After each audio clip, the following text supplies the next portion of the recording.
You are now tuned into the truth frequency. We are TFR. TFR. Truth Frequency Radio. I was lying down in the house of my grandfather, Malalel, when I saw in a vision heaven purifying and snatched away. And falling to the earth, I saw likewise the earth absorbed by a great abyss, and mountains suspended over mountains. Hills were sinking upon hills. Lofty trees were gliding off from their trunks and were in the act of being projected and of sinking into the abyss. Being alarmed at these things, my voice faltered. I cried out and said, "The earth is destroyed." Then my grandfather Malalel raised me up and said to me, "Why dost thou thus cry out, my son? And wherefore thus thou dost lament?" I related to him the whole vision which I had seen. He said to me, "Confirmed is that which thou hast. Potent the vision of thy dream, respecting every secret sin of the earth. Its substance shall sink into the abyss, and a great destruction take place. Now, my son, rise up and beseech the Lord of glory, for thou art faithful, that a remnant may be left upon the earth, and that the earth shall there be a great destruction." Enoch, chapter 83, verses 4 through 6. It seems to me that in this is seeing and has envisioned what had occurred previous to the coming destruction, which would be the flood of Noah's day, and that the Most High was showing him what Gary, you and I had spoken about yesterday evening in talking about how the earth became without form and void in Genesis 1 and verse 2. And so I'm your host, everyone. This is Zen Garcia. This is Secrets Build, and I have as special guest with me this evening, Gary Wayne. Gary, you there, brother? I am, and so happy to be back for evening 2, and very much looking forward to the second part of our conversation. Yes, me too. And for those that missed it, last night we started the discussion of the war in heaven. And this evening we will follow up in speaking about how the two incursions, that of the rebel angels prior to the antediluvian age, connect with the war in heaven and also with the earth becoming without form and void. And also the follow-up with regard to the 200 watchers descending down on Mount Hermon, and how their interdiction into the affairs of humanity led to the race of giants that is described as being born, and also that led to the destruction as far as with regard to Noah's flood and the incursion of the giants with regard to the war in Canaan land during Joshua's time. So, Gary, if you would give out all your website contact information and then comment on what I said, and we'll proceed forward. Sure. My website is the Genesis6conspiracy.com. That's Genesis 6 with the number 6. And you can contact me through my Genesis 6 Conspiracy email off of that website. And you can also check out a generous excerpt of every chapter that I have in my book, so you can get a good feel for it. You can also link into barnesandnoble.com and amazon.com, amazon.ca, and the Kindle version off the website, as well as get a signed copy if you're interested in getting one that's signed by myself. You can also follow me and contact me through my Facebook site, Gary Wayne Timeline. And, I post there regularly with a major posting every week. And I also have a couple Genesis 6 conspiracy pages. And I'm also contributing regularly to the newly formed Gary Wayne Genesis 6 conspiracy group. And you can also follow me on Twitter at GaryWayne63, at GaryWayne63.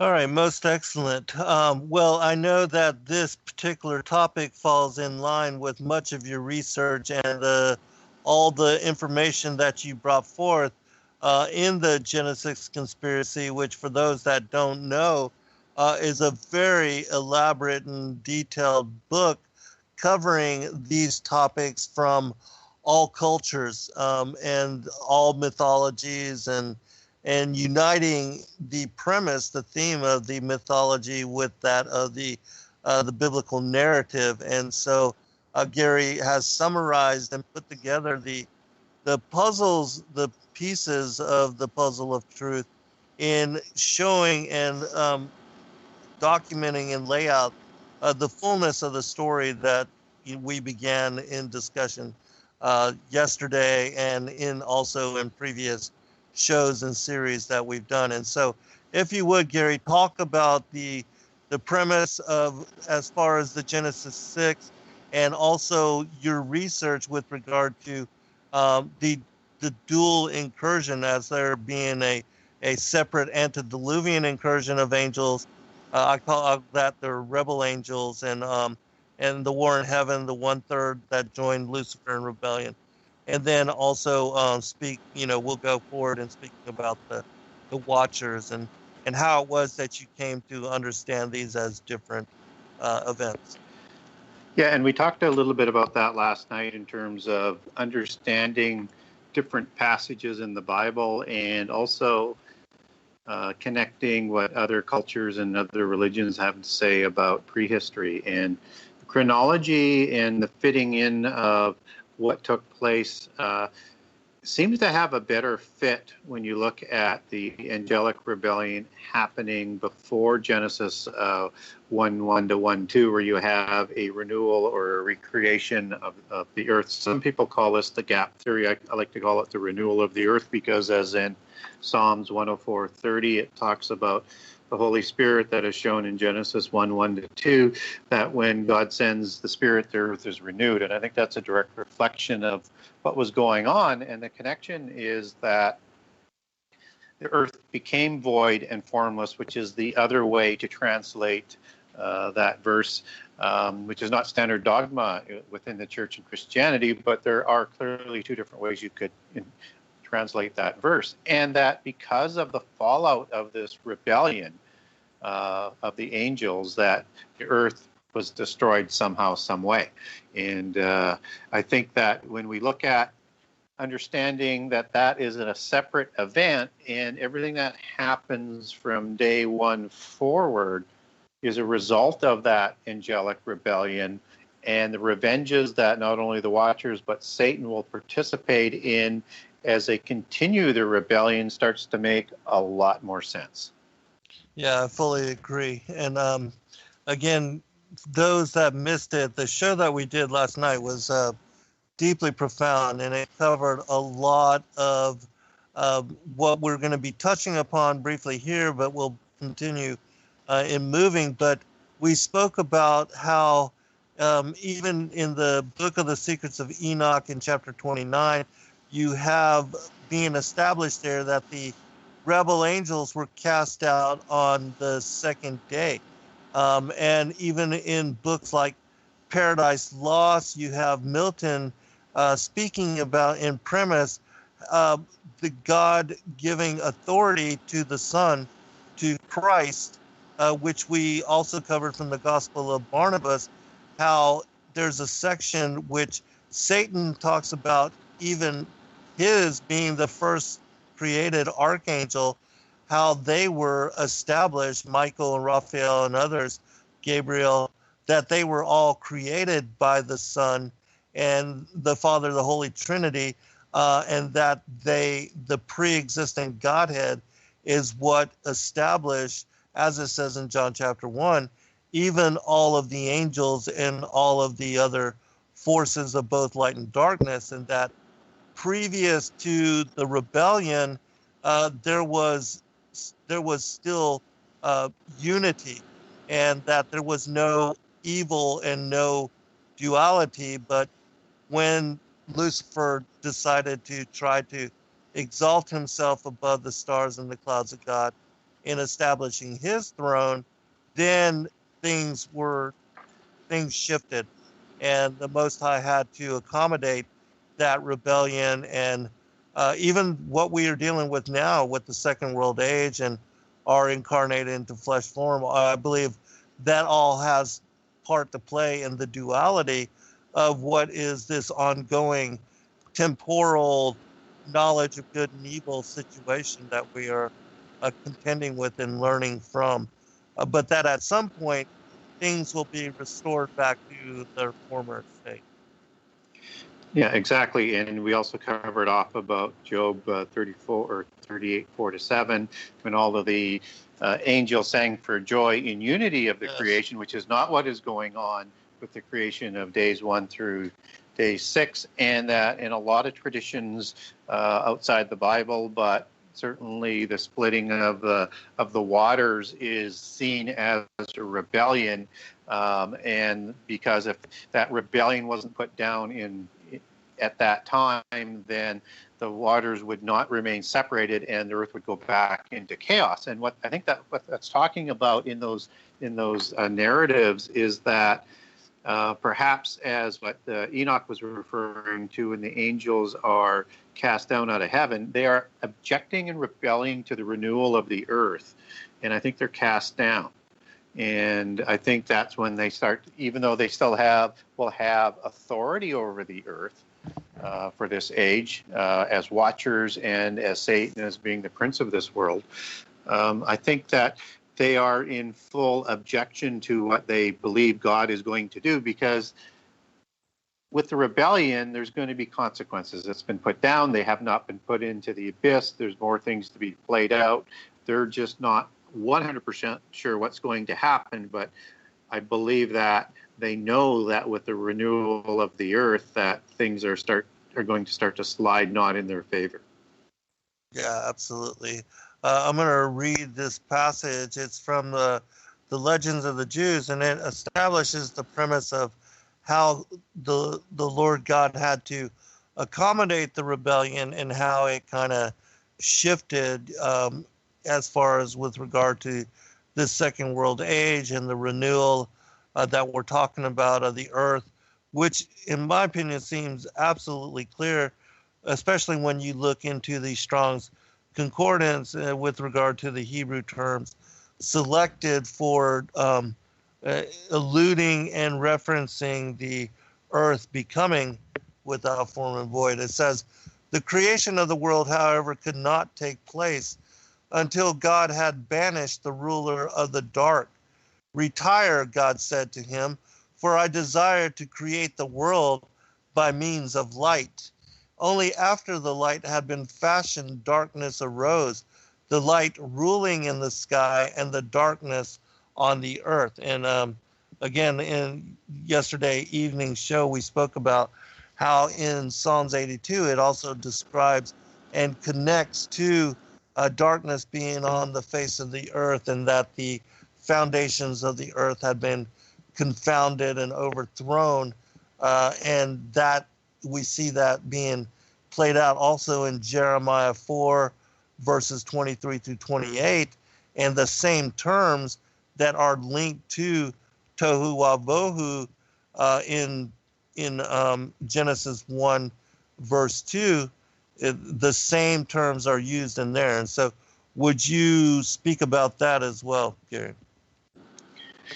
Just clarify what you're looking for me to talk about there.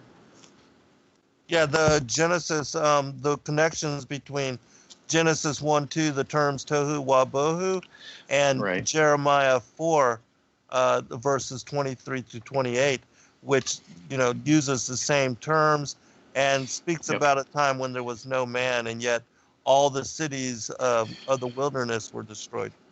Yeah, and it just, again, I know some people don't like to connect that one with the renewal of the earth. I'm talking about Jeremiah, but it is certainly an odd sort of wording. And then when you look at, the word tuhu and buhu as they are used in the original Hebrew for form, which is tuhu, which means, being desolate and a desert and figuratively a worthless sort of thing. And God doesn't create anything in vain, as is talked about in Isaiah, which is also the same word that's used for the word void, which is buhu, which means empty, waste, and an undistinguishable ruin. And I just look at how those words that come out of the ancient Hebrew, and they just sort of, I don't know, they just sort of jump out at you to say, hey, this is talking about something that wasn't made perfect to be lived in, which Isaiah clearly says that he did not create the earth in vain, and he created it to be inhabited. And clearly something has gone on here that has changed. And so I think Jeremiah is just underlining that as it goes back into an uninhabited place. And I also think, that we need to also throw in 2 Peter, and I know we didn't talk about 2 Peter last night. Yes. But again, 2 Peter 3:5 and 3:6, it is talking about, and just before that in 3:4, where it's talking about, from the beginning of creation, then it moves on into 3:6. It says, whereby the world that was, being overflowed with water, perished. Well, that's not a flood, because the world didn't perish. Like, not everything was killed on it. It did not become void and formless. And yet, this is talking about, the world that was being overflowed with water. And this has got a lot to do with sort of the ethra from space. It's the separation of the water from above from the water from below.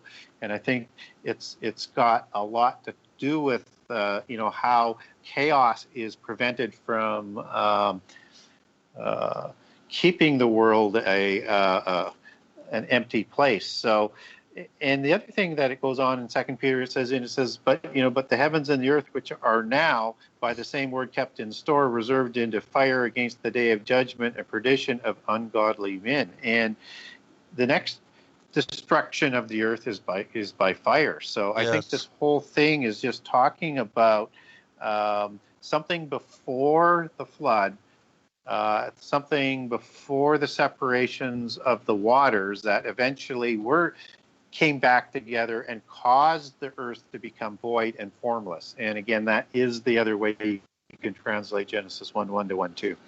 Right. And the other really relevant thing with regard to 2 Peter is that, as you said, he's talking about the complete destruction, which again is the first here where it says the heavens and the earth which are now. So he's speaking about the recreation, the reformation of the earth, which is described in Genesis 1:2 ongoing. And he also then connects the destruction of this age by fire to the current world age that we are living in, which shows that the first one, the first world age, and how the earth became without form and void, that this particular destruction he's describing, whereby the world that then was being overflowed with water perished, that is the allusion again back to Genesis 1:2, because it was that overflow of water that destroyed that world age, and which necessitated the recreation of it that we see ongoing in Genesis 1:2 and going forward. Yes, I agree with you. And I was going to just sort of insert as well is that when you look at the word "in the beginning," as it leads into the first chapter of Genesis, it's also in 2 Peter, where it says from the beginning of creation. So if you look at the Hebrew word for what in the beginning translates from, it's the word rishith, if I pronounce that properly, meaning in the first place or the first time or the first fruit, right? So in the beginning, in the first time, the heavens and the earth were created, and then it moves on into Genesis 1:1 to 1:2, and I think when we look at that coming out of Greek in 2 Peter, it means from the commencement or the origin or the first state or the first magistrate or the first principality and rule of angels and demons. Mm-hmm. Right. And again, this is clearly talking about an age when the earth was destroyed and then it was renewed. And is this former age the time of the angelic rebellion? Because it's connecting in its Greek meaning, the first estate, which is talked about in Jude, left there the habitat of the first estate, and the powers and the principalities and the rule of angels and demons. It just is too much going on here that's connecting it to say that you just stick with standard dogma. This is a serious possible alternative translation of Genesis 1:1, and we add in other verses from the Bible. And I also kind of like to refer to some verses that are out of Job, which are talking about, and again, some people believe that Job is an antediluvian scripture. There's no real proof for that other than the language in Job is very, very strange. And Job is generally considered written, about 1000 BC to 1500 BC. But depending on when it was written and how you understand it, when it says things like in Job 8:8, when it says, "For inquire, I pray thee, of a former age, and prepare thyself to search for your forefathers." I mean, what are they talking about with a former age? Or right. Job 33, it says, "For want and famine, they are solitary, fleeing into the wilderness in former time, desolate and waste." Yes. That's Tuhu and Boohoo, right? I mean, it's what is it? It seems to be referring to the first ancestors and before and in the beginning.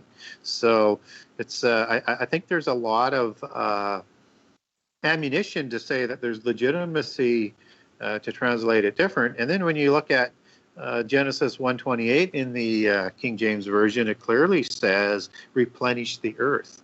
Right. Now, that's a very odd statement to say if the earth hadn't been renewed, because this is in day 6, right? Right. So, but other translations will just say "fill the earth," because again, there's two ways you could translate that. So, again, there's just all of these things pointing towards an age before day 6 or day 1, and in an age where there was business and things being done in the universe by Satan and many of the angels who, for some reason, decided they were going to rebel against the omnipotent one. But yet we're not totally convicted to go to the lake of fire at that point. It may be a predetermined conclusion, but they're not there. Then there's almost like a trial going on thereafter. And it's almost like either a trial being played out or a play being played out with the introduction of the renewal of the earth and the new beings that are being created, including the commission of Adam and Eve and the descendants. And what happens and how this plays out is either going to make the rebellion possibly plausible for the fallen angels, or it's going to convict them. And so the angels do not want Adam raised above them in the future time, and they're going to do everything they can to make sure that humankind is usurped or destroyed, and that it makes a plausible case because of human rebellion that their rebellion was plausible and that they could live in another realm, as we talked about last night, or another universe or another location, free from God's oversight. Right. Yeah, and again, that all ties to the Lucifer wanting to exalt himself in being like the Most High. That was the whole point of their rebellion, and their establishing here in a mockery, I believe, a counterfeit, these megalithic sites in these pyramidal forms, that they were creating what they had seen in the heavens. In my opinion, that the Mount of the Congregation, all of those things are also connected to the megalithic structures, the temples, the pyramids that are found worldwide, created by these antediluvian races. and those may be structures used in a good way that are in heaven, because, and the only reason why I mention that, and there's nothing to substantiate it, is that they like to counterfeit everything. Just like Lucifer wants to be like God, and they want to do everything like God. So when they copulate with the human females, they create a counterfeit spirit. So another counterfeit, right? And they're trying to emulate and counterfeit seemingly everything, just as Antichrist is a counterfeit Christ. Just as the false prophet is a counterfeit false prophet. Just as the new age of Aquarius and the new Atlantis is a false millennial age, also known as the Third or Fourth Reich, depending on you want to look at past or future in terms of what they're trying to counterfeit. Everything is going to be like what is in heaven, but slightly different in a counterfeit manner, just as they are trying to create a false trinity between Satan, a female goddess, and a male son, whether it's Horus or it's the future Antichrist. Everything is a counterfeit. Yes. All right, we'll be right back, everyone. All right, welcome back, everybody. I did want to bring up a passage from Ezekiel chapter 26 that we did not cover last night either, and it's a very interesting passage. And this particular latter half of the chapter, it says, "Thus saith the Lord God to Tyrus, shall not the isles shake at when the wounded cry, when the slaughter is made in the midst of thee? Then all the princes of the sea shall come down from their thrones, and lay away their robes, and put off their broidered garments. They shall clothe themselves with trembling. They shall sit upon the ground, and shall tremble at every moment, and be astonished at thee. And they shall take up a lamentation for thee, and say to thee, how art thou destroyed that was inhabited of seafaring men, the renowned city, which was strong in the sea, she and her inhabitants, which terror to be on all that haunt it. Now shall the isles tremble in the day of thy fall, yea, the isles that are in the sea shall be troubled at thy departure. For thus saith the Lord God, when I shall make thee a desolate city, like the cities that are not inhabited, when I shall bring up the deep upon thee, and great waters shall cover thee, when I shall bring thee down with them that descend into the pit, with the people of old time, and shall set thee in the low parts of the earth, in places desolate of old, with them that go down to the pit, that thou be not inhabited, and I shall set glory in the land of the living. I will make thee a terror, and thou shalt be no more. Though thou be sought for, yet shalt thou never be found again, saith the Lord God." Considering this particular passage and the story of the destruction of Atlantis, in my opinion, this seems to have, again, those deeper layers of meaning in connection to what we were talking about, Gary. Gary, you there, brother?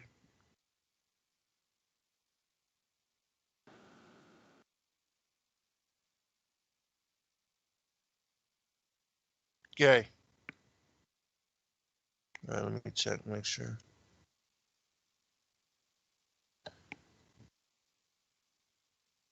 We're not hearing you. Okay, great. Yeah, I'm back. I'm back now. My mic was kicking in and out. Okay, no worries. All right. Yeah, not sure why, but it was kicking in and out. So I was just mentioning, and last night you mentioned Berosus, and Berosus has some interesting things to say as well, that he believes that in his writings that the term, Babylon was just an allegory for the ancient city before the flood that was destroyed, which would be Atlantis. And when I look at that, passage out of Isaiah, all I can think of is this is talking about a place where the kings of the earth are known, the renowned ones. It's like this is a place so much like Nippur or Atlantis, where the ancient kings and the great ones of old were ruling from, and that God is going to rise up the flood and just destroy it. If I'm sure it has several meanings to it, because not only is it talking about Tyr, but it's also, I think it's talking about Atlantis, and I also think it's talking about a future city of trade as an allegory of the end time Babylon, which is also a city. Right. So I think it's going back, present, and future as it mixes in interesting details that can in my opinion can only apply to an antediluvian city. Right. Yeah, I agree with you. And the mention of a people of old and a city of old. And we know that the Atlanteans, as described in Plato's work, Critias and Timaeus, and talking about them being a seafaring people, and how even way back then that they were trying to establish this global domination, this new world order type system that we also see being replicated or in attempt during Nimrod's time. Yeah, exactly. And this whole understanding of old is an old city is not a term to be taken lightly. When we look at what the Bible has to say about those types of terms, anytime it says, in ancient times, or days of old, this is always referring to the antediluvian epoch. It is not, just a few generations before. It's typically all antediluvian. So I love Isaiah in that verse or that chapter, because it just speaks to things that I sort of embrace in my worldview of what happened in the ancient Atlantis. And certainly Plato, gives a very, very strong advocation for Atlantis, and Atlantis is considered part of Greek history. There are so many historians that testified to Plato's account, including I think it was Solon, who traveled to Egypt to read the story from the pillars of the Egyptian priests. That I think that history is saying that this old city is something that happened, and I think there might have been more than one culture that was in the antediluvian epoch that I've spoken to many times. But yeah, I really like what Isaiah has to say and Berosus has to say about Babylon and Tyr and the ancient city that was destroyed by the flood. Yeah, me too.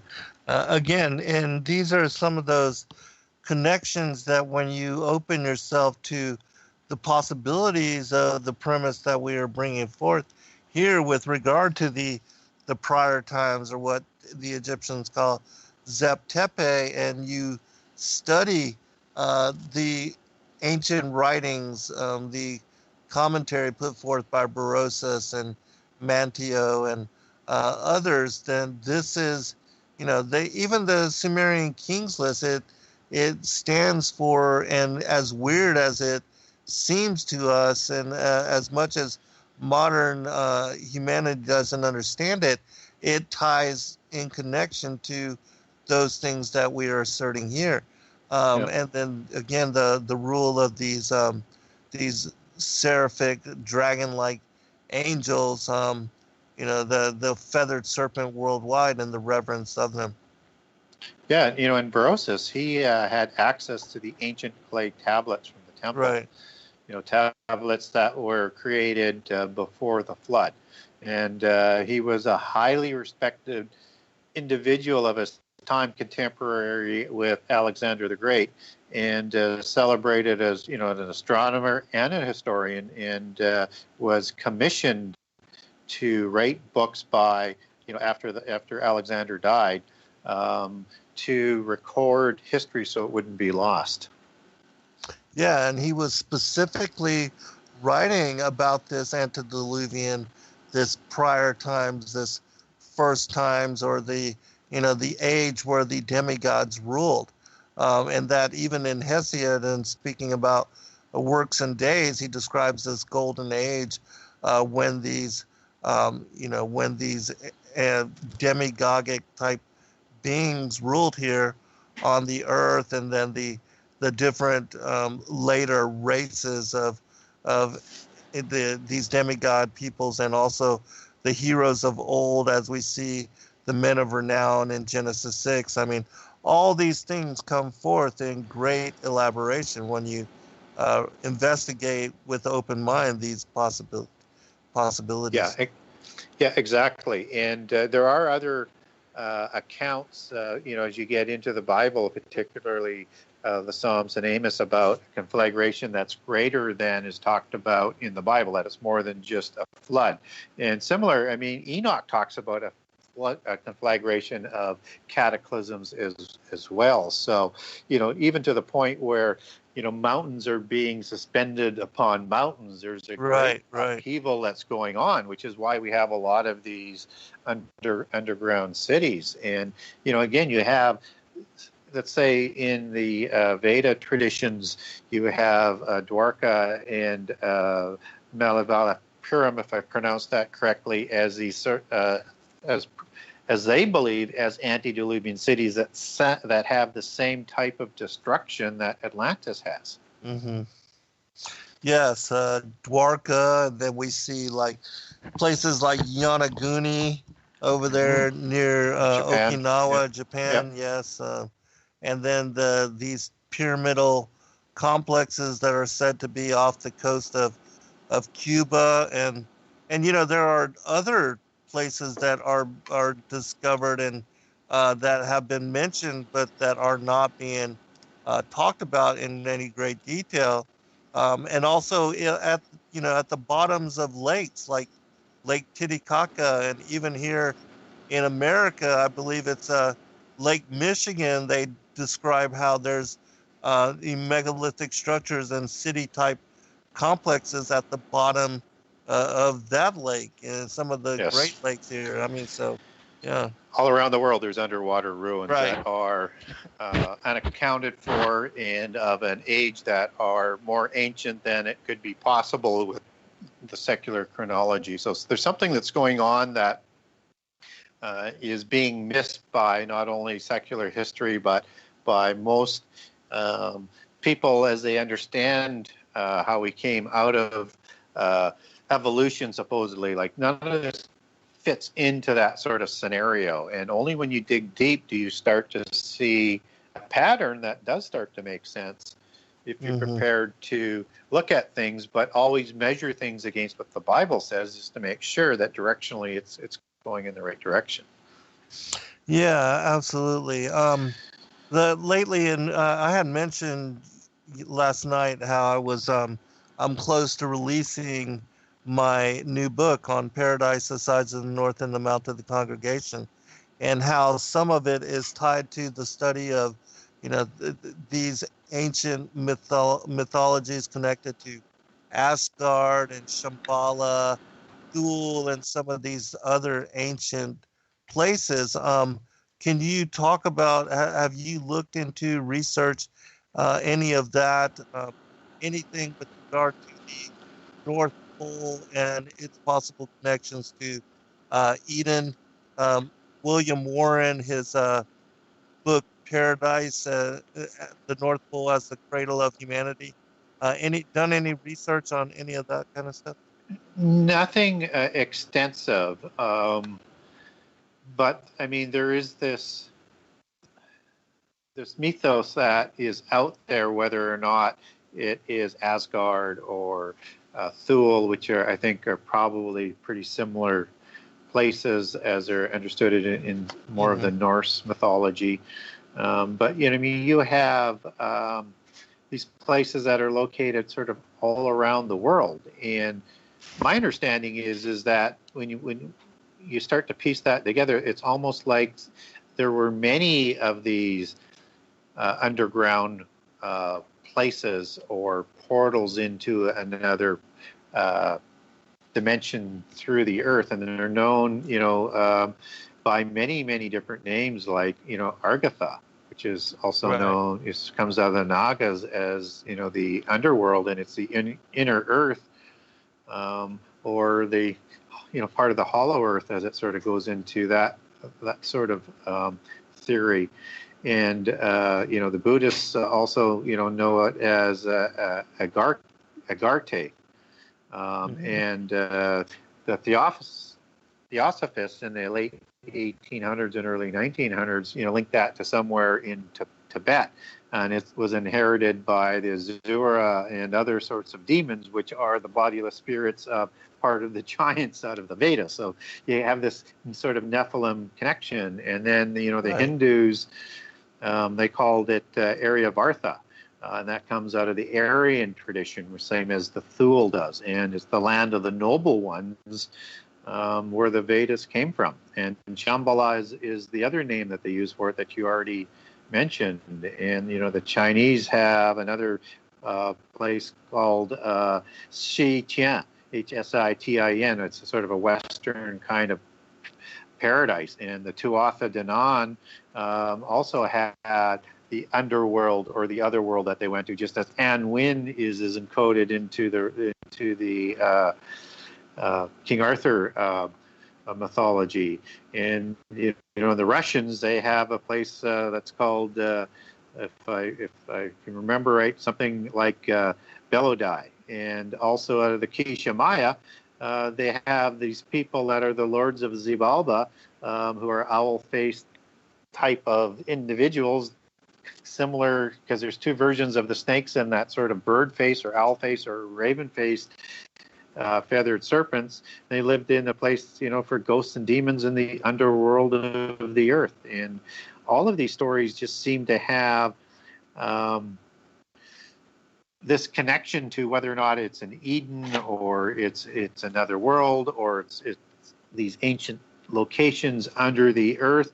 Just as Gilgamesh visited Utnapishtim in the Epic of Gilgamesh in the bowels of the earth, whatever the heck that means. And I think it means, somewhere under the earth.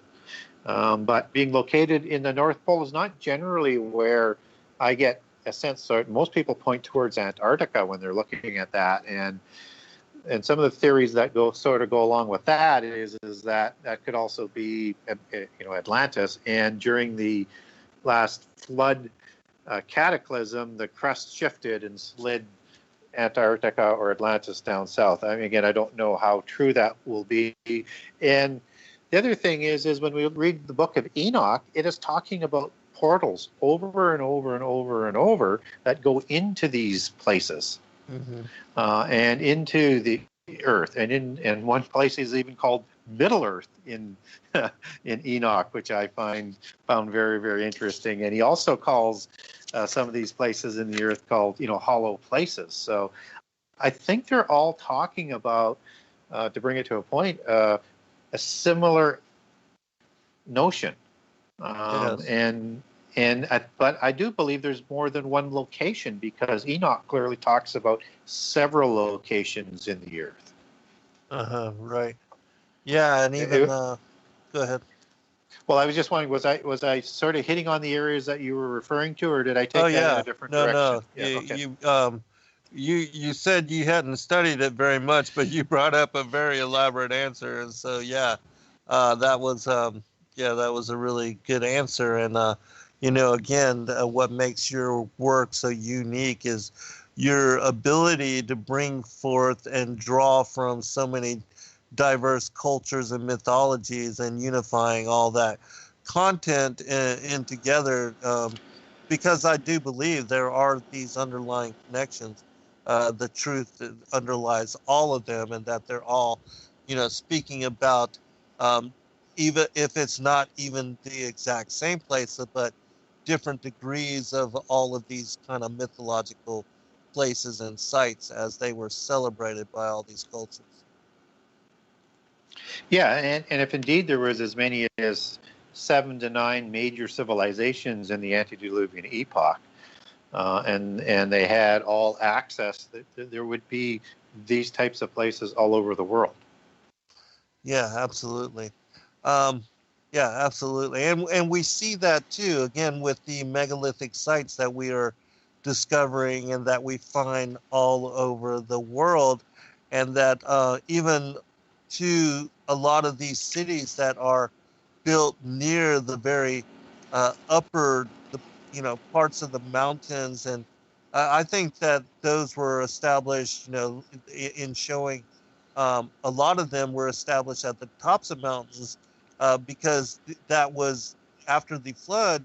Some of that was all that was showing with regard to the waters then receding, and that we see at the bottoms of these oceans and lakes, those cities and sites, though they were created previous to the water levels changing, and are very much older in my opinion. Sure. Yeah, I agree. Yeah.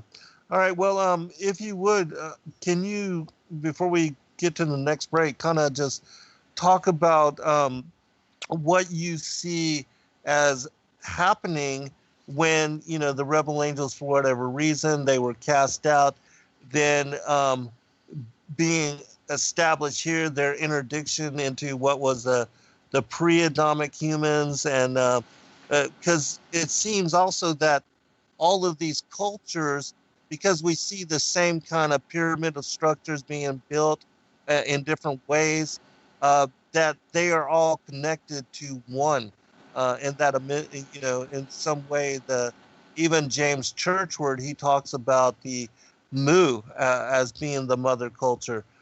Can you kind of speak about all that before we go to break? Sure, and so that people understand, when we talk about several different civilizations, Mu is certainly one of them, and thought to be located in the Pacific Ocean. And then there was another civilization that was brought up that was before these other 7 to 9 civilizations, called Lemuria, that in the occult is thought to believe to have seeded these other civilizations. But certainly you have Sumeria, and you have Atlantis, and you have Mu. And Mu is as some of the main names of these ancient civilizations. And Mu is the one that seems to have had an influence on the Central American and the Vedas and the Indian culture, both before and after the flood. And there's connections back between the two as well. So this is a concept that is larger than what we get in the Bible, where we're kind of looking at one civilization as it's being talked about, as it's related to the descendants of Cain and the descendants of Seth by Adam, and seemingly is the Sumerian civilization. But that doesn't mean there weren't necessarily other civilizations. Now, as it comes out of but it does have some answers for context as you look at some of this, for answering some of the mysteries of Genesis. So what happens with these people created in day 6 is that they are hunters and gatherers, and they're clearly described as that in Genesis 1. And they're told to multiply and fill the earth. And the gods come along, the watchers, and say, in return for a steady diet of food that we're going to provide you, and that you can be domesticated, you are going to worship us, and you are going to serve us, and we will teach you knowledge and writing, and you are going to build these megaliths, and you set up these same types of pantheons around the world. The gods are all the same in the different pantheons, almost identical, just with different vernacular names. And then you have the similarities of the the giants that are in all of these cultures. You have the pyramids that are in all of these cultures. You have the mystical religion that is in all of these cultures. You have the flood that comes along afterwards, because these demigod giants that are produced by the offspring of the gods who are ruling over them, and the human females that they choose, create these demigods. And all of a sudden you get all of these coincidences all around the world that you can't account for unless they're telling the same story, but maybe not quite the same Genesis story, but from a parallel civilization story. But yet the consequences and the outcome and the events are all the same. Mm-hmm. Yeah, and another thing that I think is very interesting, and that science does not give a lot of credence to, is that there were connections and that there was trading going on, that there was relationships established amongst these peoples worldwide. You know, even with the fact that some of the mummies, they have discovered, you know, drugs from in South America in some of the bodies of these mummies there in Egypt, you know, tobacco products and different things like that, which show that something was going on as far as their interaction with one another. Yeah. You know, and we don't give any kind of credence to that. Yeah, clearly their technology was more advanced. They communicated more, and they would, because they not only did they have the 7 sacred sciences that were being developed, they had the Watchers providing all of the secrets of heaven, all of the illicit knowledge to develop these civilizations very, very quickly. And they did communicate, and then they did trade. And in fact, according to Plato in Critias and Timaeus, is that the Atlantean Empire, which had 10 nations in its empire, was trying to take over the other civilizations around the world. They were stopped eventually by the Athenians, according to Plato, but they were in contact and they knew of each other, and they had the ability to get around the world. Right. Yeah. All right, we'll be right back, everybody, for second hour. All right, welcome back, everybody, for second hour. I'm your host, Zen Garcia. This is Secrets Revealed here on Truth Frequency Radio. I have a special guest with me this evening, Gary Wayne, author of Genesis 6 Conspiracy. Gary, I wanted to ask you about Operation Cabaret. The British SAS forces, before the end of World War II, they went down to Antarctica and they were chasing the Nazis, and they describe in some of the information that has since come forth, released by some of those that were participants within this special operation, that they discovered the Nazis were building a structure, a base called New Schwabenland down there in Antarctica. But what the interesting aspect of it was is that they were built into an already existent ancient structure. Can you comment on that? And also, can you talk about, if you have done any research with regard to what's going on in Antarctica? Yeah, so I mean, what we do know is exactly what you stated about what the Nazis were doing down there, and they were building bases, and it is believed that there was some sort of structure that was already there, and some people are speculating that there were pyramids. And the activity that's been going on in Antarctica, the amount of traveling back and forth at a sort of fever pitch right now, how they've sort of blocked Antarctica off from the world since the late 40s because of this, all leads to all sorts of speculation. The problem gets to be is that there are so many different variations as to what's going on down there, that there are it's located to an entrance to the inner earth that's talked about in Enoch and in so many other places that we talk to, or portal into other dimensions, as into like in the abyss, and again what is talked about in Enoch, that there are Nephilim in stasis there, that it's an alien base. That's where the Anunnaki have come back. That's where the gray aliens are located. It's just rampant with all of these different interesting theories, but nobody has anything that has any real meat on it other than the activity and the high level of people that are going back and forth now is getting to a point where you almost think that they're ready to announce something to the world. Mm-hmm. And if my sense is right, whatever they're going to bring out, and it could be all of the above, right? I mean, all of that's possible. Right. But I think whatever it's going to be is it's going to change everybody's preconceived ideas, and it will allow them to turn the world in a direction and very quickly in a way that was not able to be done before the revelation that they're going to come out with. And I know even up a month or so ago, people are saying, well, it's close, it's going to come out, but the information hasn't come out. But I do believe it has to do with the ancient civilizations, and I do believe it has to do with aliens, at least as part of the intermix, whether or not you believe in aliens or not. I think it's going to be one of those things that has to be that large to change people's preconceived ideas. Mm-hmm. Any comment on the Ark of Gabriel, the leader of the Russian Orthodox Church supposedly going down there, and even individuals like John Kerry? There was also, previous to this, I guess about a year or so ago, release of articles by Preston James, I believe he is. He writes for veterans, and he was talking about the sudden appearance of Marduk, which we know to be, one of these Nephilim deities, and that they were talking about all of these presidents, even Obama, going to meet him. Can you talk about all that?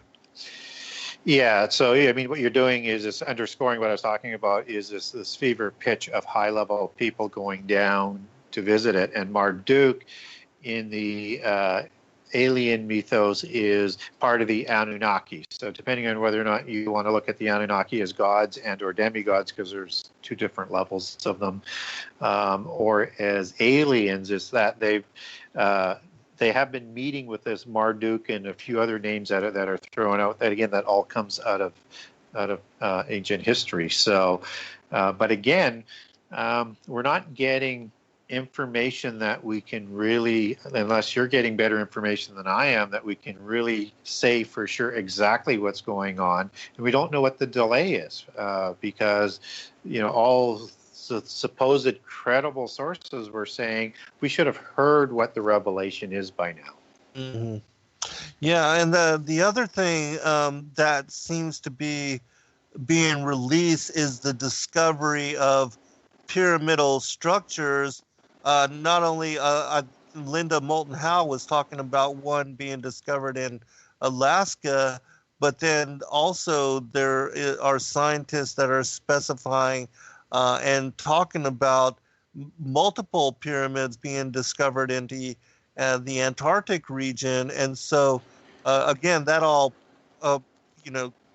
considering that they had to have been built before the ice, covered all them, shows that they are very ancient indeed.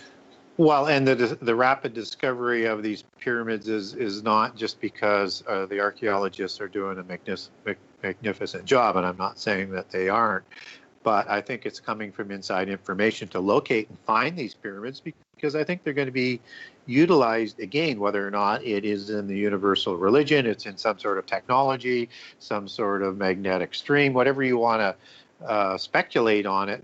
They're turning up, whether or not they're in Russia, Romania, China, Alaska, under oceans. I mean, everywhere they're discovering these pyramids, and it's just in rapid fires. So that just doesn't happen. I think that's by design, and it's just, again, just slowly being laid out at this point in time to continue to prepare people for what they're going to reveal. Right, right. Yeah, and then again, all this ties into, with regard to the strong delusion, the whole premise that the ancient aliens are our creators and that they're returning to save us from ourselves. The whole, as we were talking about with the counterfeit Messiah, the counterfeit, return of Christ, how the return of the ancient aliens, that all that would kind of, it would all counterfeit that, the Blue Beam Project, all that kind of stuff, that they are trying to trump and to bring forth in their own way what the Bible speaks about as the return of the real Savior Messiah. Yeah, and so if you can connect all of that in, that they're coming back, whether it's from the 13th planet or whenever or however you want to make that sort of platform, is it makes it easy to transition these fallen angels for the end time that are going to be part of the earth, why they're there, and to deceive people as to why they're there, right? And but at the end of the day, I mean, they're going to ask the people of this world to fight for their freedom against the God of the Bible. But they're not going to classify God in the same way we do. They're going to turn him into this evil God and this dictator of the universe. But in their dualistic religion, it's good versus evil, and this is just ongoing. It's always at play, right? And you're always fighting for your freedom. And they're going to classify themselves as the children of light, the sons of light, just as Satan masquerades as a angel of light, and just as the Freemasons are children and the sons of light. I mean, light is one of their key allegories, which also is an allegory for knowledge, because they're all a cult of knowledge as well. But it's part of that whole justification and making it plausible so that you could deceive the elect if that were possible. Mm-hmm. Yeah, absolutely. And for a lot of people, it is seemingly possible, because look at how many very well-researched individuals are accepting the premise that the ancient aliens are our creators. I mean, it is now accepted all over, that whole ancient alien, the ancient aliens program, all these people that they are parading on that show, which so many people look up to for guidance and instruction on how to understand these things. I mean, golly, Yeah, and of course the question that they never answer and nobody tends to ask is if that is how Earth was seeded, well, who created the aliens? Right, exactly, yes. But nobody ever wants to go that far in the question. But I mean, I do like their research. I mean, they have great research. They just have a very, very agenda-orientated belief system that was created by Freemasons, right? So it's there to manipulate people into accepting the lie that is coming. And they're going to tell us that we are just one of many galactic species in the universe. Some are good and some are evil. And if we want our seat at the galactic table, then we're going to have to fight with the other rebels. And Lucifer is known by the occultists and the secret societies as the great rebel, the great free thinker, the one who liberates humankind. All of these allegories of what they're preparing us for is right out of polytheism. Any idea on, and I'm not positive I asked you about this, but that Childhood's End, that whole series that came out where it talks about the return of these aliens as overseers, and also just recently I watched a really weird movie called The Arrival, and it was talking about how these aliens return in order to help humanity, because we would later help them. They're coming here. Yeah, it was an interesting twist. And all of it, though, no matter how they do the twist, is to help humankind evolve into gods. That is what they're going to do to the next level of evolution. Right, And and bringing so, technology. yeah, and bringing technology in support of that. And, as overseers, as watchers, that's what watchers means. I like to Yes, call what they did in the antediluvian epoch as, I call them the celestial mafia. right. And, and again, they brought that world to this great level of technology that, everybody has been brainwashed to think that these were primitive people. They weren't primitive. I mean, they built these pyramids. They developed the sciences. History out of all cultures testifies to great civilizations of great technology. And I think that's why, our Messiah is told us that, as part of the signs of the end times and the things to be watching out, you have the days of Noah being inserted. And I think that's all of the days of Noah that, included the generation of Jared, and because Noah was part of that generation when in the days of Jared, where as Enoch talks about that the giants were created and the demigods were created from the offspring of angels. So. Hmm. Yeah, and then again the whole miscegenation, how everything became corrupted, and then the other thing that we're really not even talking about is the abomination that they instituted with the establishment of these pagan religions. The blood and victim sacrifice and the cutting the still beating hearts out of people and all that. Yeah. And so who knows what kind of the what will be established by these ancient aliens in demanding compliance to this one world religion and this newly this beast system that is coming into place. Yeah. Yeah, Exactly. so very, very interesting times. And so what do you see on the horizon? I mean, with regard to where we are, um, and what are the kind of the main things that you're, kind of looking out for? Well, I'm looking for 2017 to be one of those watershed years. I don't believe we're in the end time yet. I know there's a lot of speculation on September 23rd and Right. the astrological sign of supposed Revelation 12. I don't buy into that. I know there's a lot of speculation on that, just as there was on the red moons a year or so ago. I'm a firm believer in that all of the events have to be aligned up, because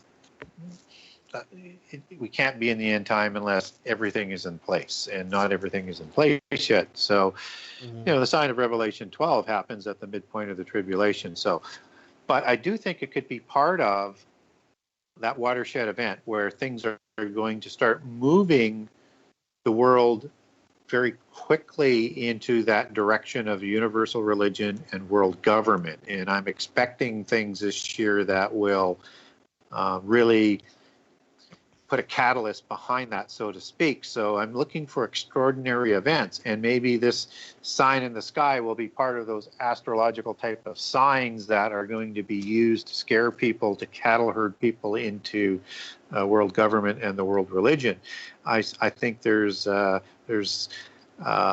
possibility that we're going to get that announcement out of Antarctica. I think there's a possibility that our financial markets could take a huge hit again this year. And I also know that when we look at some other things coming together, like the settlement of Israel, or the nation of Israel and Jerusalem, and if it's 70 years, are we in that window between 2017 and 2037 where the end time starts to begin, or as the Jewish people and the Israelites used to call the Messianic era, which is a period of time when that starts to come in. And just as you've got the prophecies of Jubilees, which puts 2017 as the start of the Messianic era that comes out of Jewish Kabbalism, or Jewish belief system anyways, for the prophecy of Jubilees.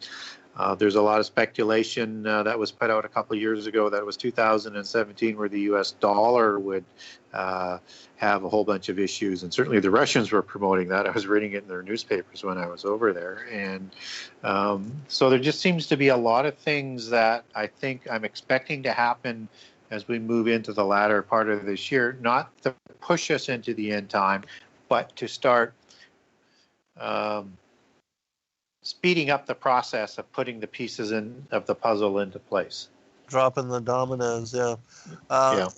And then, as far as with the return of Christ, because I know a lot of people are speculating, and there's a lot of people that are talking about that this is when the rapture is going to happen.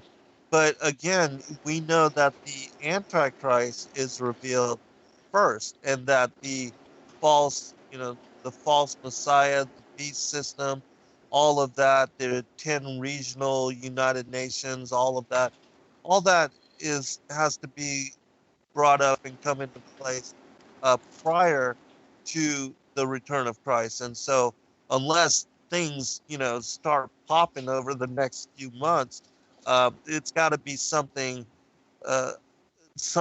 other than the rapture of the church or the catching away that so many people are looking for. Because again, the Antichrist is revealed first. All that comes into play, his reign, and even the two witnesses, which I believe will be Enoch and Elijah, that they are to come and also to convict the Antichrist and be killed in the streets of Jerusalem. And so, there's a lot that. There's a lot of things that have to happen to be in the end times. And I would also throw in a third one. I think all three are going to come. And I think Elijah is going to be very much a part of the second Exodus with Jesus as well. But I also like the idea, of a third individual, which may be mixed in with the two witnesses, and maybe Enoch or Elijah has a different role, and that is the disciple that Jesus loved that John talked about. Because at the end of the book of John, I mean, it's just absolutely wonderful what he's talking about the disciple that Jesus loved, and we're not given a name of this individual, but it is very, very mysterious about what is said about them, and I don't know whether people are familiar with that or not, but I'll just sort of throw it out that Jesus had talked about this individual in a manner of that something to the effect. I'm just going to try and paraphrase it. Is that if I want him to remain alive until I return, what is that to you? Right. Yeah. Right? Yeah, I remember that. Right. Yeah, because I think as I recall, they were talking about him not dying or something to that effect, right? So it's just very, very important. And in fact, he even said, if I want him to remain alive until I return, what is that to you? You must follow me. I just looked it up. So I think there's a good, and it would be appropriate if you look at, you could make an argument for all three, because it would be so appropriate to have somebody who was an eyewitness to Jesus preaching to the world as one of the two witnesses about the new covenant. It would be so appropriate to have Elijah preaching about the old covenant, and that Israel is not obsolete. And it would be so appropriate to have Enoch speaking to the first apocalypse. Right. And these are the only three that are the possibilities. And I know the consensus is Elijah and Enoch, but I just like to throw in what Jesus was saying about, and I think his name is is Nathanael, but just my sort of deducing going through the scriptures as to who I think it is, because that's the disciple that knew Jesus before, or he knew him before he even saw Jesus. So, what you just brought up, it reminds me of a story at the very end of the book of Enoch about the prophet Nur and how he was raising up this Melchizedek individual and that it speaks about this child uh, that he was taken up into the heavens and protected, I believe, by the archangel Michael. And it's interesting that this story is all mentioned, but then there's no other talk about it, and or any other reference that I've seen in the extra biblical materials to this Yeah. particular individual. And so, yeah, that's Yeah. a kind of a mystery as well. Yeah, and I love the Book of Enoch because it has so much detail in it, Right. but it's not free of issues and corruptions, and but for the most part, directionally, in what it says about the Son of Man and Jesus is absolutely spectacular. But it does have a few issues in there that drive me up the wall. Like Enoch. Being said his age is 500 years old, and in another one 550, when we know Enoch, son of Jared, was taken to heaven at age 365. Right. So Right. but it's typical for the secret societies to corrupt some of these apocryphal books with some of their markers, and it could be just some of their markers that are in there. Mm-hmm. And then we have to remember that this guy James Bruce, that he was a Freemason himself, right? Yes, and a descendant of Robert the Bruce. Right, yeah. Right, and a Gnostic. So right.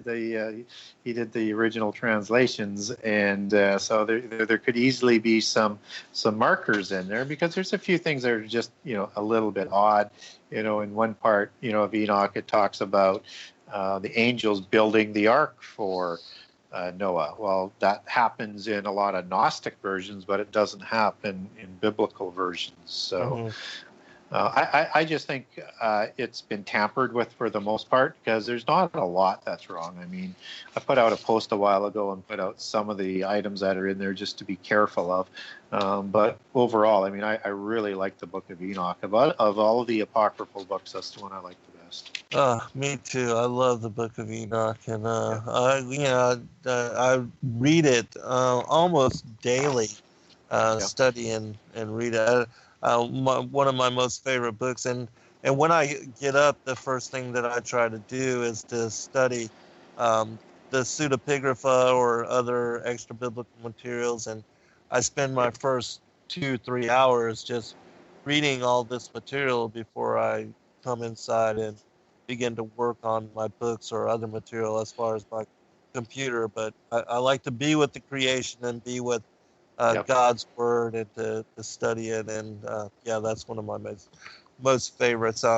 Can you talk about some of your most favorite extra biblical books?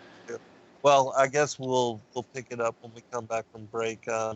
We're about 10 seconds out, but yeah, think about that, Gary, and we'll talk about some of that when we return. Sure. All right, we'll be right back, everybody, and we'll finish up with final segment. All right, welcome back, everybody, for final segment. So I want to know, Gary, some of the things that you like to study, and some of the texts you've been researching that you find comfort in, or that you find very interesting. Yeah, I certainly like, as I mentioned, the Book of Enoch.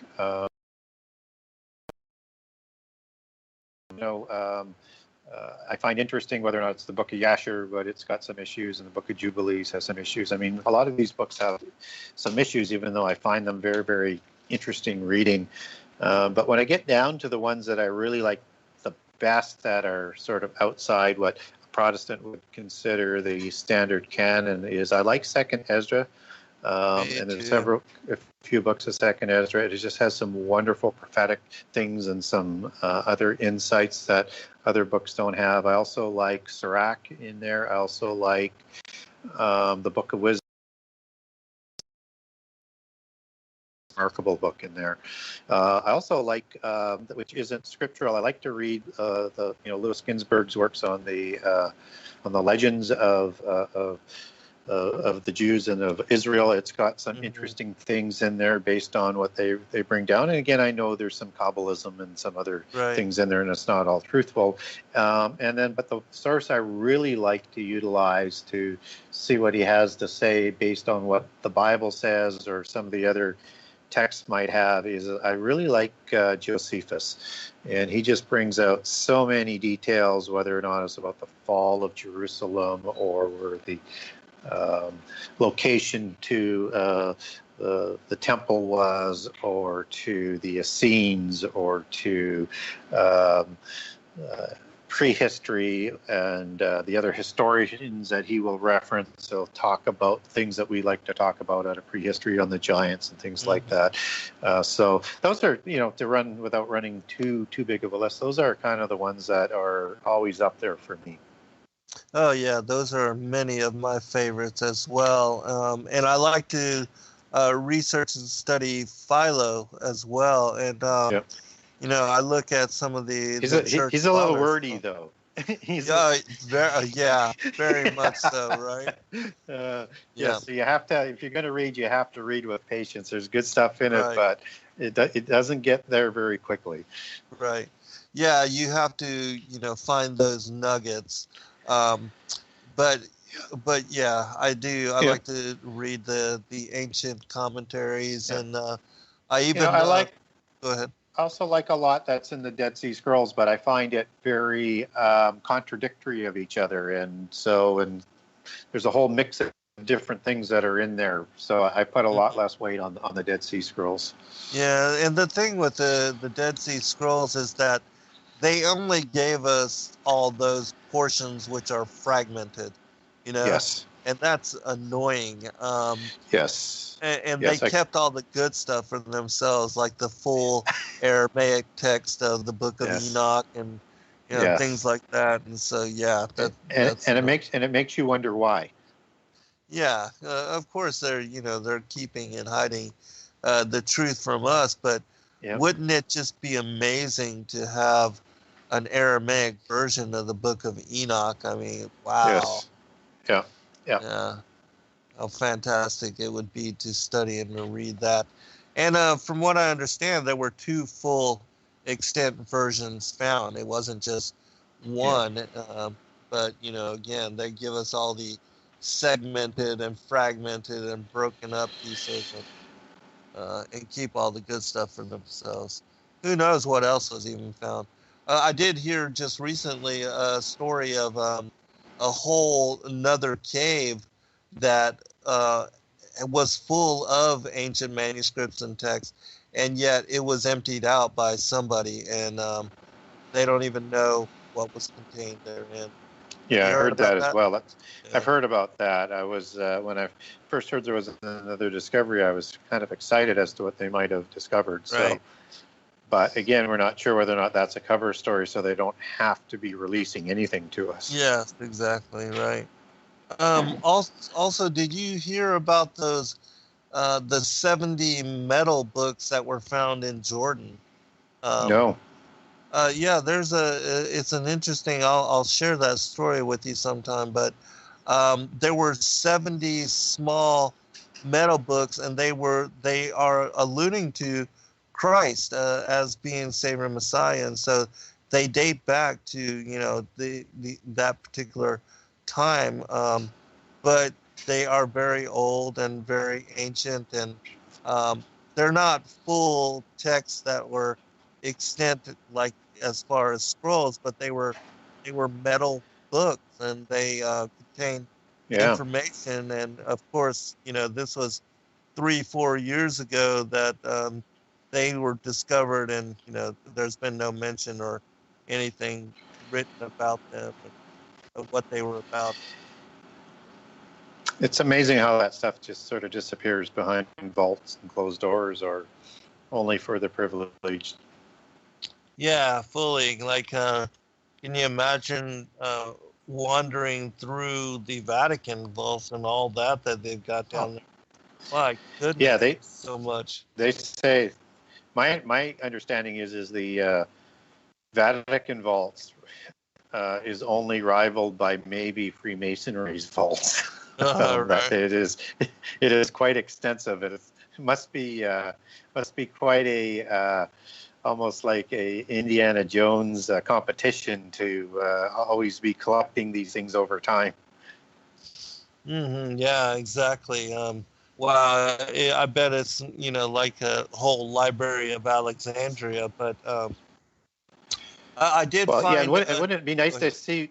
Wouldn't it be nice to see the rest of that's in the Manichaean Book of Giants, or as Oh people might yeah, yeah, understand it as the Book absolutely. of Og, right? Seeing as Right. it's missing quite a few chapters. I mean, that was Mhm. whether again, I don't know how accurate it is, but boy, is it ever an interesting read. Yeah, and if for those that don't know what we're talking about, there is a Manichaean called the Ogdius, the Book of the Giant Ogdius, uh, and we did actually release it because we published a book through Sacred Word Publishing called The Collected Works of Enoch, and we include not only the Richard Lawrence translation and the R.H. Charles Yep. translation of the Book of Enoch and the Book of the Secrets of Enoch, but also um, chapter 100 of the Kebra Nagas, the other, Yep.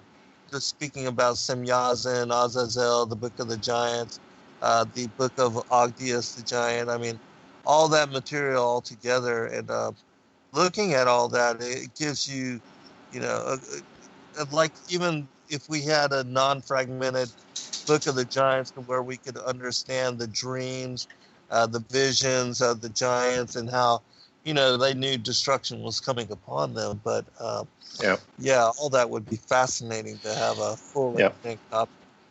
Yeah, with Mawe. Yeah. Yeah. hmm But I was just, I had looked up the article that I was had mentioned to you. You can look it up by 70 metal books found in Jordan. And I'll post a link and I'll send it to you also. The name of this article, it says, "Could this be the biggest find since the Dead Sea Scrolls? 70 metal books found in a cave in Jordan could change our view of biblical history." And Yeah. this again was back in 2011, dated March 30th, 2011. And of course, we haven't heard anything further about all this and what they translated from it and what contents, what kind of stories were, all contained within. But Yep. at least we did hear the mention of their discovery. Just again, it's one of those things they keep all that kind of information from us. You know. They tend to. They tend to. Yeah, yeah, absolutely. I wanted to ask you one other thing too, with the regard we were talking earlier about Second Peter, where it talks about how the second world age would be destroyed by fire, and it says, "But the day of the Lord will come as a thief in the night, in which the heavens shall pass away with a great noise, and the elements shall melt with fervent heat, and the earth also and the works that are therein shall be burned up. Seeing then that all these things shall be dissolved, what manner of persons ought you to be in a holy conversation and godliness, looking for and hasting unto the coming of the day of God, wherein the heavens being on fire shall be dissolved and the elements shall melt with fervent heat." Now, what I wanted to ask you with regard to the new heaven and the new earth, because it says in Revelation, talking about the descent of New Jerusalem, uh, that there will be this new heaven and a new earth. And so I wanted to ask you what you thought the timing of that was, and whether you thought it preceded the millennial age, or if this event takes place at the end of where the Great White. Yeah, I'm one of those ones who view things in a linear perspective, and particularly the Book of Revelations. So I will place the New Jerusalem and the New Heaven, and there won't be a temple at that time because God and the Word will Right. dwell with us at the end of the 1,000 years. Because again, from a linear perspective, once we get past Revelation 19, we move basically into the millennial reign, and then I think it's in Revelation 21 where we get the new heaven and the new earth, and there's no temple. So my even though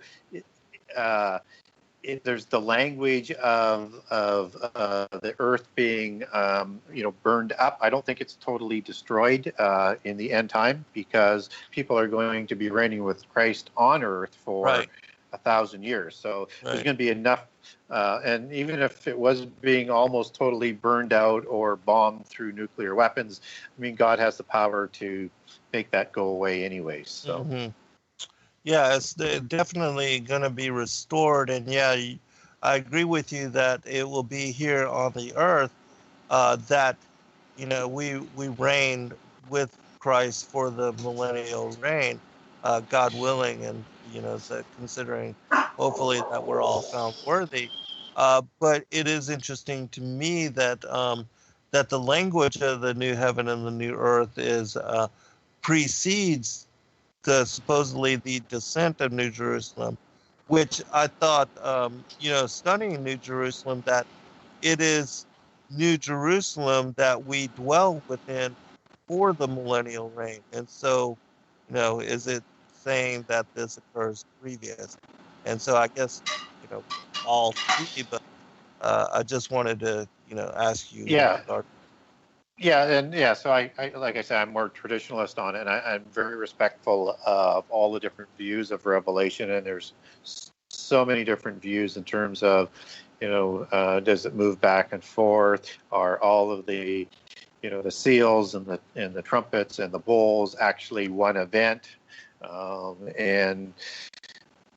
But I just find that it's easier to understand if you just let the story be told. But that's my way of approaching it, and it seems to line up the other prophecies quite well doing that. So, but I do recognize that, you could look at those individual things and certainly line it up in a different manner than how the straight linear progression of Revelations would suggest.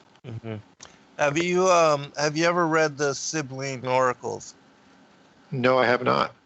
Well, these are fascinating texts, but specifically in the second book, at the latter half of that particular text, I think there's like 7 of them.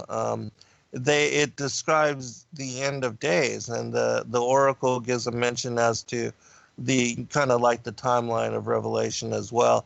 But it's interesting in that particular chapter, it talks about where the stars are cast down to the earth. It talks about that these stars being cast down, that's what starts the process of destroying the earth by fire in preparation for its recreation, which, I had never heard of that.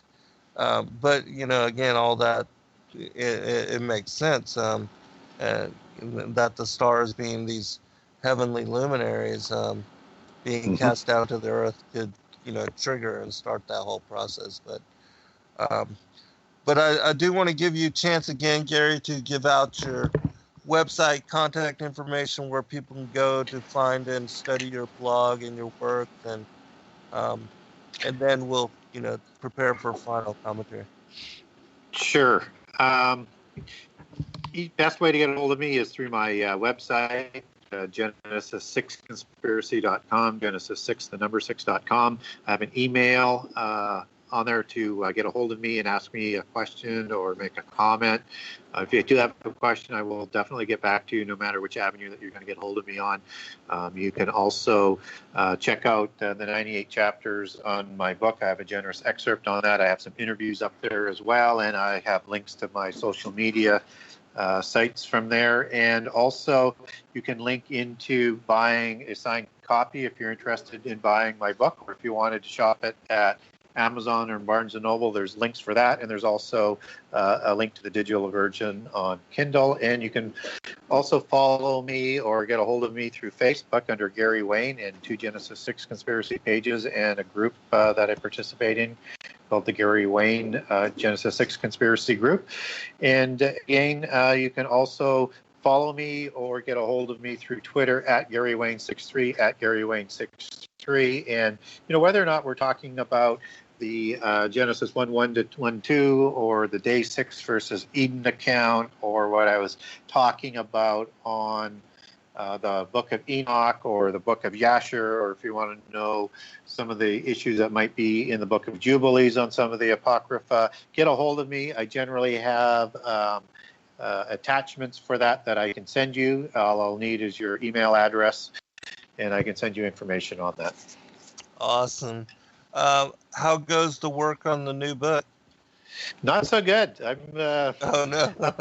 not so good. No, I was hoping through the summer months at my cottage where I'm at right now that I'd get some quality time to work on it, and I've not spent any time on it since I'm up here. So I need to get back at cottage? it. So in northern Saskatchewan. Awesome. Sounds wonderful. Yeah, so it is. Yeah. I'm overseeing the lake as I'm speaking to you. So how beautiful.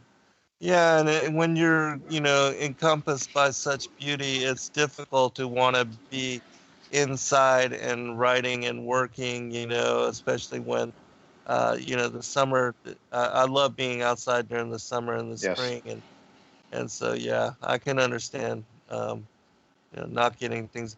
I tend to get a lot done during the winter when we're kind of forced to be inside. Yeah.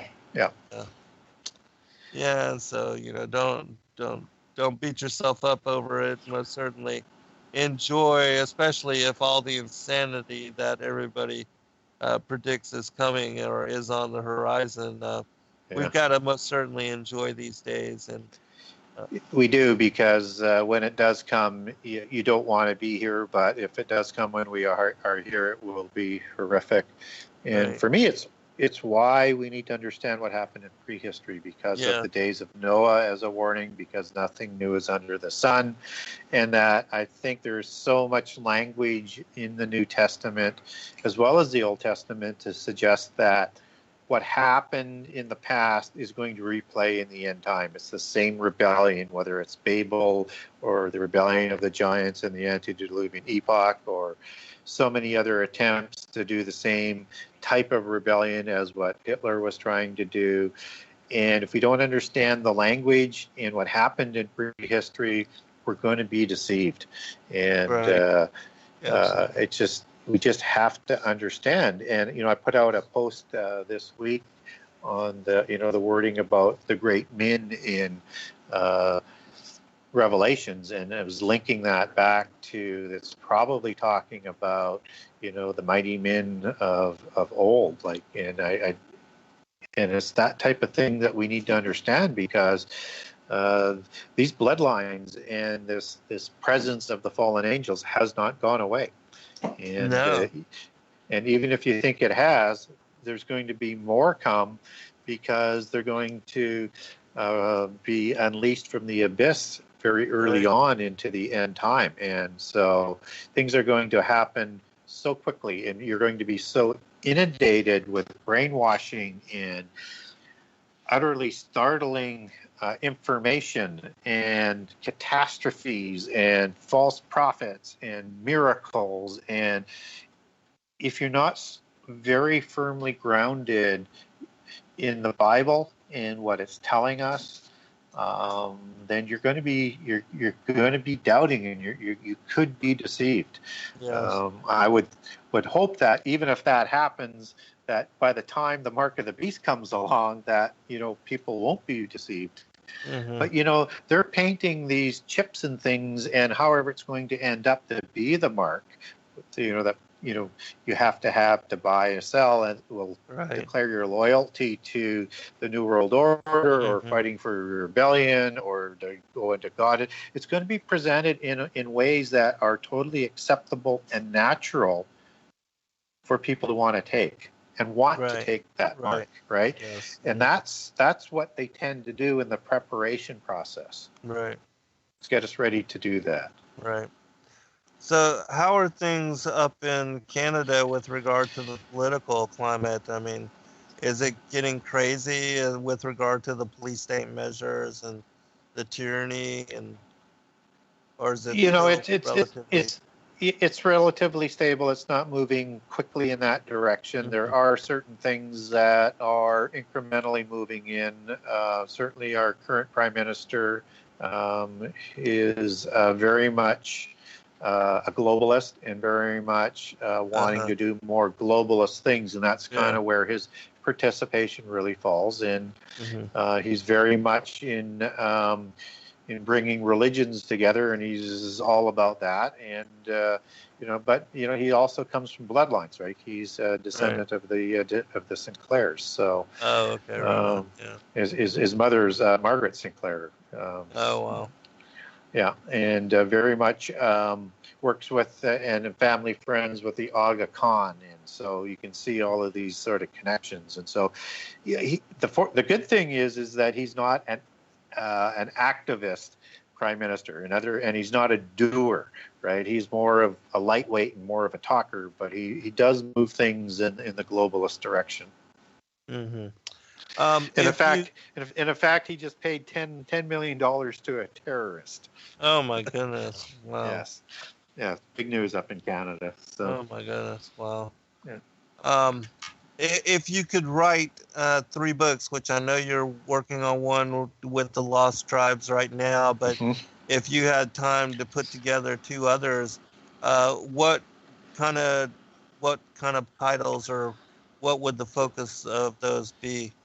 Well, the next one I'll do after the Lost Tribes is going to be the Rapture. I haven't got a title on that, but I really want to put all of the verses together and tell a very, very straightforward story, and the other things that sort of intertwine around why the Rapture is very, very important. So, Mhm. and after that, I'm not sure which one I would do after that. But it would certainly be prophetic in nature, and Yeah. it may be World War III. Oh, wow, right on. Yeah, so as opposed to Armageddon. Uh-huh. All right. Well, we appreciate you, brother, so very much. I thank you again, Gary, for coming on with us. The last 2 shows I think will be most spectacular, and that the listeners will enjoy, our commentary and conversation. Give you chance for final dialogue. I mean, for final comment, we've got a minute and a half remaining. So I think we covered off a lot of information in terms of a series of rebellion that was going on with the fallen angels, and that it hasn't played out yet. And the coming end time is that final rebellion, as Revelation 12 will talk about. Not only is Judea fleeing after the abomination in the middle part, but you have a war in heaven, and the balance of angels are being sent to the earth for the final stand. And so that is the denouement of and the climax shortly thereafter of this big stand, so that all the weight of the fallen angels will be behind Antichrist and all those fighting for God. But it's all, when we read in Revelation 19, it's over very quickly. So it won't take long. Right. I mean, the power is Right. absolutely astounding. Right. That would be sort of what I think we need to finish on in terms of this 2-day show, and that even then it's not totally over, because Satan is going to be in prison for 1,000 years, Right. and then And he's loose released again. again, Yes. and there's another Gog-Magog war. Right. And so, again, I think it's just this progression that slowly nails all of the guilt into the rebellion that is unforgivable. And whether or not they die or they burn in the lake of fire, you pick your poison on that one. And we talked about Psalms 82 yesterday, but that will be the final act for the rebellion.